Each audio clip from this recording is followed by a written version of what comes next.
Olá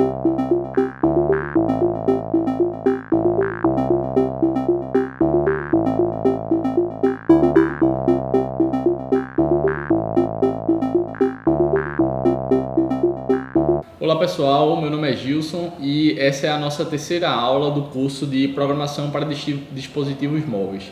E nessa aula a gente vai começar a falar de interface gráfica. Na primeira aula a gente viu um pouquinho de Activity, né, de transição de tela. Na segunda aula a gente falou sobre Intent e nessa aula a gente vai falar um pouco sobre interface gráfica, apesar da gente já ter visto alguma coisa nas aulas anteriores, certo? Mas é o foco da aula de hoje. Então, o roteirozinho da aula de hoje a gente vai falar sobre a classe View, que os widgets são tipos de view e os gerenciadores de layout também. Os widgets são os botões, são as imagens, são os campos de texto, e os gerenciadores de layout são os view group, que são os componentes que você vai colocar.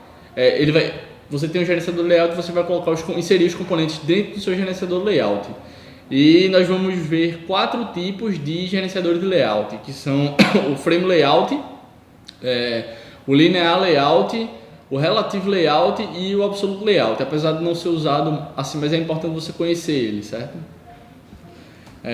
Então a gente vai falar um pouquinho sobre a classe View. O que é a classe View? A classe View é considerada a classe mãe dos componentes visuais. Então todo componente visual ele vai estender a classe View, seja ele um widget ou um gerenciador layout, certo? Então ela é a base dos componentes visuais. Então se você quiser implementar algum componente visual, você vai ter que estender a classe View e sobrescrever alguns métodos para você poder desenvolver seu próprio componente, seu próprio View. Ele é responsável pela criação de qualquer componente gráfico, certo? Então, a gente vai ver agora o Frame Layout. Então, tem aqui um exemplozinho no nosso material sobre o Frame Layout. É uma aplicaçãozinha aqui chamada Frame Layout Demo.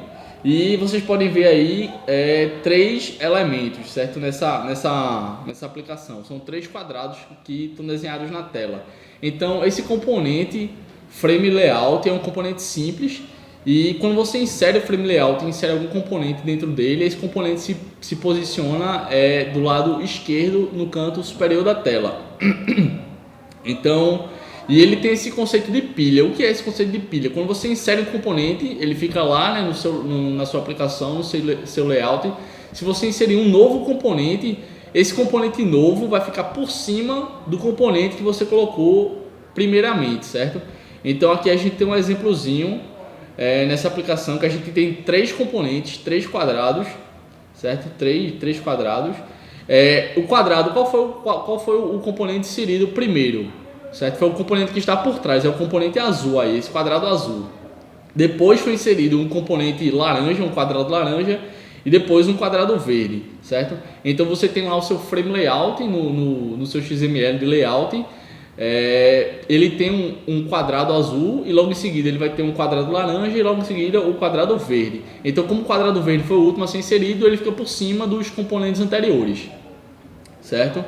E quando é que é utilizado o frame layout? O frame layout é utilizado para background. Você quer setar você coloca um frame layout e coloca um image view com um background, e depois você vai colocando seus elementos que eles vão ficar por cima do seu background. Quando você quer colocar uma marca d'água também, certo? Que também é um tipo de background. Então esse aqui é um exemplozinho da utilização do Frame Layout. Esse aqui é outro exemplo da utilização do Frame Layout. Então a gente pode ver aqui o seguinte: a gente tem uma imagem de background, certo? Ele mostra aqui o Frame Layout. Aí ele coloca essa imagem, Image View Big, que é essa imagem de trás dessa paisagem. Depois dessa imagem é colocado essa imagenzinha do Android, pode ver que ela está por cima do seu background, e em cima da imagem de background e da imagem do Android está esse Frame Layout Demo, esse Text View aí, certo? Então a gente tem um Frame Layout como elemento raiz e 3 componentes dentro desse Frame Layout. O primeiro é essa imagem de fundo, depois vem a imagem do Android que está por cima da imagem de fundo, e depois tem esse texto aí, Frame Layout Demo, que está por cima das outras 2 imagens. Então essa é a forma aqui de usar o Frame Layout. Agora a gente vai falar do Linear Layout, que é também um gerenciador de layout bastante utilizado e bem comum, certo? Que ele posiciona os seus elementos de forma sequencial. Então, e tem uma propriedade chamada Orientation, que você pode especificar se os elementos vão ser colocados sequencialmente na vertical, na posição vertical ou na posição horizontal. Então a gente tem um exemplozinho aqui que também está no nosso material, certo? Uma aplicação com 3 imagens, certo? Nesse exemplo A aqui tem 3 imagens do Android e a orientação nesse exemplo aqui está horizontal. Então você vai ver a imagem do lado esquerdo, logo em seguida ele coloca outra imagem e depois outra imagem. Como a terceira imagem ela não coube direito na tela, ele deu uma reduzida na imagem para a imagem poder aparecer na tela, certo? Se você colocar seu celular na horizontal, ele vai continuar exibindo as imagens na orientação horizontal, certo? Uma orientation horizontal, só que como tem mais espaço agora, ele coloca as imagens no tamanho normal. Então, nesse exemplo A, só está aparecendo 3 imagens, a terceira não coube direito na tela, ele reduziu ela e não mostrou a quarta imagem. E nesse exemplo B aqui, ele mostra as 3 imagens com o mesmo tamanho, aquela que estava reduzida, aparecendo com o tamanho normal, original, e ele ainda aparece a quarta imagem que não estava sendo mostrada no exemplo anterior, certo? Então essa forma aqui de você utilizar o Linear Layout, você pode colocar os componentes internos a ele e você define a orientação, se é horizontal ou vertical, e esses componentes vão ser exibidos em sequência, eles não são sobrepostos como o Frame Layout, certo? Depois do Linear Layout, a gente vai falar um pouco sobre o Relative Layout. O Relative Layout, como o próprio nome já diz, é você colocar um componente de forma relativa ao outro.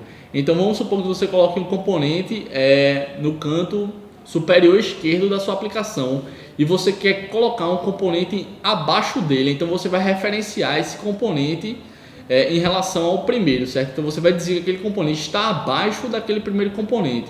Ou você pode dizer, não, esse componente não está abaixo, ele está ao lado. Então você vai fazer você vai fazer uma referência de um componente com relação à posição do outro. Então aqui a gente tem uma tabelinha das propriedades que a gente seta no nosso componente, e a gente pode dizer aqui, ó, se o layout está below, se um componente está abaixo do outro, se ele está acima do outro, se ele está à direita do outro, certo?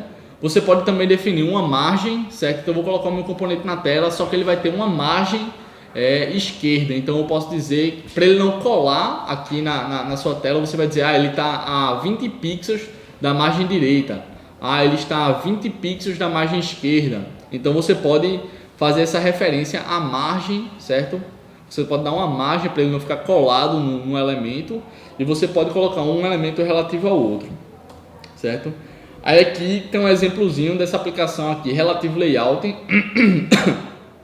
certo? Então você pode ver aqui no código que tem um Relative Layout como elemento raiz, e a gente tem 4 elementos internos, certo? Um Edit Text, que é esse campo de texto aqui, onde o usuário pode digitar uma mensagem, certo? E você pode ver aqui que no Relative Layout a gente tem um Padding Left e um Padding Right. O que quer dizer? Que o elemento que está interno a ele não vai estar colado nem na esquerda nem à direita, vai ter esse distanciamentozinho aí, que é justamente essa distância aqui do padding, certo? Então a gente tem um Edit Text, que é um campo de texto que você pode escrever, certo? É importante você ter que dar um nome a ele. No caso, o nome desse campo aqui vai ser name, certo? Então o nome você especifica com esse atributo aqui, ID. Então é name, o nome desse atributo, desse componente. Logo em seguida você tem um spinner, certo? O nome desse spinner é dates, certo? O nome do primeiro é name, o nome do segundo é dates. E ele diz que esse spinner está abaixo do componente name, certo? Então vocês podem ver aqui que na imagem tem o edit text e abaixo dele tem esse spinner, certo? Que foi referenciado dessa forma aqui. Ele está abaixo deste outro componente aqui, certo? Aqui a gente tem outro spinner, certo? Com o nome times. Esses nomes não podem ser iguais, certo, pessoal? Tem aqui um nome name, o outro aqui é dates, o outro aqui é times. E ele diz que esse componente aqui está abaixo do componente name, assim como esse componente anterior aqui. Só que ele diz aqui que ele está alinhado à direita do componente Py. Quem é o componente Py aqui? O componente Py é esse Relative Layout aqui, pessoal. Então ele está alinhado à direita. Vocês podem ver que ele está aqui à direita e abaixo desse componente aqui, desse Edit Text, que o nome dele é Name. Da mesma forma, a gente também tem um botão. O nome desse botão ele não precisa colocar um nome, certo? Mas esse botão está abaixo do componente Times. Quem é o componente Times? É esse spinner aqui. Então ele está abaixo do spinner. Então vocês podem ver que o campo de texto, certo, está inserido lá. Ele não está referenciado a ninguém porque é o primeiro componente, mas os demais componentes estão referenciados. Esse date está abaixo do name, certo, do componente name. Esse spinner times está abaixo do componente name e esse botão aqui está abaixo do componente times. Agora a gente vai falar desse componente aqui, Absolute Layout, que ele é usado para você usa ele e você especifica a posição x e y, as coordenadas x e y dos seus elementos. Então, se você tiver um botão dentro de um Absolute Layout, você pode dizer que aquele botão está na posição 20 pixels, certo? X, e no y 30 pixels. Então você define a posição do componente através das suas coordenadas. Esse Absolute Layout ele é uma classe deprecated, certo? Ou seja, não é muito recomendado usar, porque se você definir um componente com a posição x e y num dispositivo, pode ser que em outro dispositivo esse componente nem apareça, porque você sabe que o tamanho das telas dos dispositivos são diferentes. Então pode ser que um dispositivo nem tenha a posição que você especificou. Então um componente pode ficar de fora, você pode quebrar, o layout da sua aplicação pode ficar quebrado, certo? Alguma coisa sem aparecer, cortado.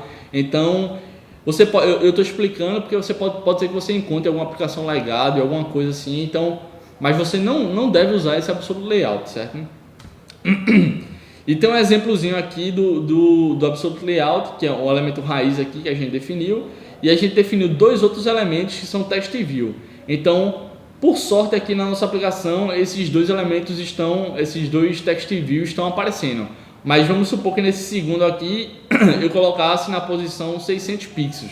Então ele já ia ficar cortado aqui, certo? No seu layout. Então não é recomendado você usar o Absolute Layout na sua aplicação. O ideal é você tentar usar um outro componente, um outro gerenciador de layout, de forma que você coloque os elementos na tela e eles se adequem ao tamanho de tela, ao dispositivo que o usuário está usando. Então você coloca o componente, certo? E ele vai se ajustar de acordo com a tela do usuário.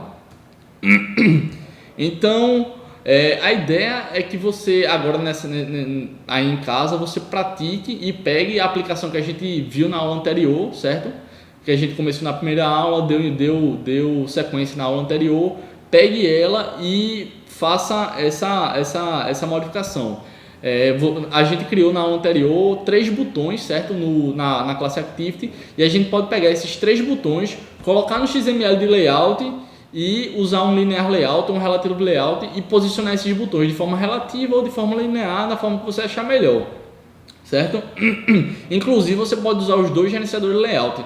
Se você não precisa usar só um, certo? Nada impede que você use 2 ou mais gerenciadores de layout. Então você pode pegar os botões que a gente criou dinamicamente na aula anterior, na classe Activity, e colocar esses botões no seu XML de layout, certo? E posicionar eles usando esse gerenciador de layout que a gente aprendeu nessa aula. Então é isso, pessoal.